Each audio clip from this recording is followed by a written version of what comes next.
नमस्कार दोस्तों, आज इस वीडियो में हम समझेंगे कि फ्रेश एम्ब्रियो ट्रांसफर और फ्रोजन एम्ब्रियो ट्रांसफर में क्या डिफरेंस होता है, कौन सा ट्रांसफर बेटर होता है और किन पेशेंट्स में किस तरह का ट्रांसफर किया जाता है। मेरा नाम है doctor Purnima Tiwari. I am consultant IVF from Bhopal. देखिए, फ्रेश एम्ब्रियो ट्रांसफर का मतलब होता है कि जिस महीने, जिस साइकिल में आपका ओवेरियन स्टिमुलेशन हुआ है, पिकअप हुआ है, उसी महीने पिकअप के 3 से 5 दिन के बाद आपके यूट्रस में एम्ब्रियो ट्रांसफर कर दिया जाता है।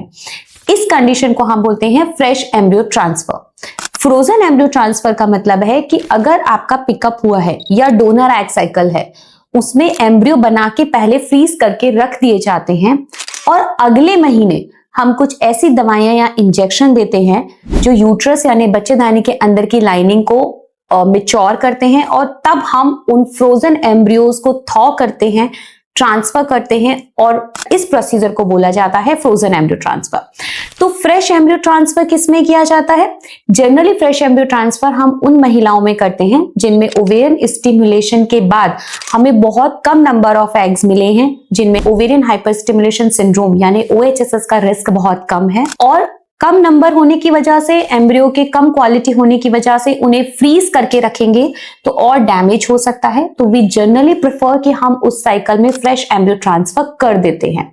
फ्रोजन एम्ब्रियो ट्रांसफर जनरली उन कंडीशंस में किया जाता है जहां हमें बहुत सारे एग्स एक्सपेक्टेड हैं, जिन पेशेंट्स का AMH बहुत हाई होता है, जैसे PCOD पेशेंट्स, जिनमें ओवेरियन स्टिमुलेशन के बाद बहुत सारे एग्स निकालने के बाद OHSS का रिस्क होता है और जैसे ही हम एम्ब्रियो ट्रांसफर करें पेशेंट OHSS में जा सकती है। ऐसे पेशेंट्स में हम एम्ब्रियो बना के फ्रीज करके रख देते हैं और उन एम्ब्रियोज को नेक्स्ट मंथ हम प्रॉपर प्लानिंग के साथ ट्रांसफर करते हैं। फ्रोजन एम्ब्रियो ट्रांसफर जनरली उन कंडीशंस में भी प्रेफरेबल रहता है जिन पेशेंट्स की लाइनिंग में प्रॉब्लम होती है, एंडोमेट्रियम में प्रॉब्लम होती है और परसिस्टेंट थिन एंडोमेट्रियम का प्रॉब्लम होता है। क्योंकि हम फ्रोजन एम्ब्रियो ट्रांसफर साइकिल में एंडोमेट्रियम पे स्पेसिफिक फोकस रखा जाता है, बहुत सारी ऐसी स्पेसिफिक दवाइयां, इंजेक्शन दिए जाते हैं जो एंडोमेट्रियम को मैच्योर करते हैं। तो फ्रोजन एम्ब्रियो ट्रांसफर के रिजल्ट्स उन पेशेंट्स में हमें बहुत अच्छे मिलते हैं। Third condition, PGT। अगर किसी भी कंडीशन की वजह से आपके IVF में प्री इम्प्लांटेशन जेनेटिक टेस्टिंग यानी PGT एम्ब्रियो का प्लान है तो भी आपका फ्रोजन एम्ब्रियो ट्रांसफर ही किया जाएगा। क्योंकि जब हम एम्ब्रियो बनता है डे 5 पे, उसका बायोप्सी लेके भेजते हैं PGT के लिए, उसकी रिपोर्ट आने में हमें 15 to 20 डेज लगता है। इसलिए हम उन एम्ब्रियोज को फ्रीज करके रख देते हैं और जब रिपोर्ट नॉर्मल आती है तो अगले महीने उनको ट्रांसफर किया जाता है। तो ये फ्रेश एम्ब्रियो ट्रांसफर और फ्रोजन एम्ब्रियो ट्रांसफर की कुछ इंडिकेशंस होती हैं।